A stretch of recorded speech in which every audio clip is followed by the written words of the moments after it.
மரத்த தோட்டத்தின் நடுவிலே ஒரு மரம் நாட்டப்பட்டது. அந்த மரத்தினுடைய கனியை மாத்திரம் நீ புசிக்க வேண்டாம் என்றுதான் தேவன் கட்டளையிட்டார். ஆனால் கடவுளுடைய வார்த்தைக்கு மனிதன் கீழ்ப்படியாமல் போனதினாலே இந்த பழத்தை புசித்தால் என்ன என்ற சிந்தை மனிதனிடத்திலே வந்தது நிமித்தமாக கடவுளுடைய வார்த்தைக்கு கீழ்ப்படியாமல் போனார்.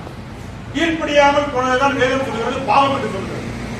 ஆகவே மனிதன் கடவுளுடைய வார்த்தைக்கு கீழ்ப்பட்டு இருக்கின்ற வரை மனிதனுடைய வாழ்க்கையிலே சந்தோஷம் இருந்தது, சமாதானம் இருந்தது, ஒரு குறையும் இல்லை.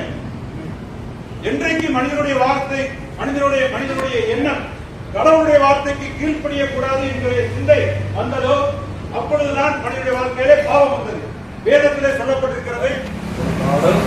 அதுக்கு முன்னாடி கடவுளுடைய வார்த்தை எப்படி ஜெபம் பண்ணி ஆசீர்வதிச்சு போயிருக்காங்க.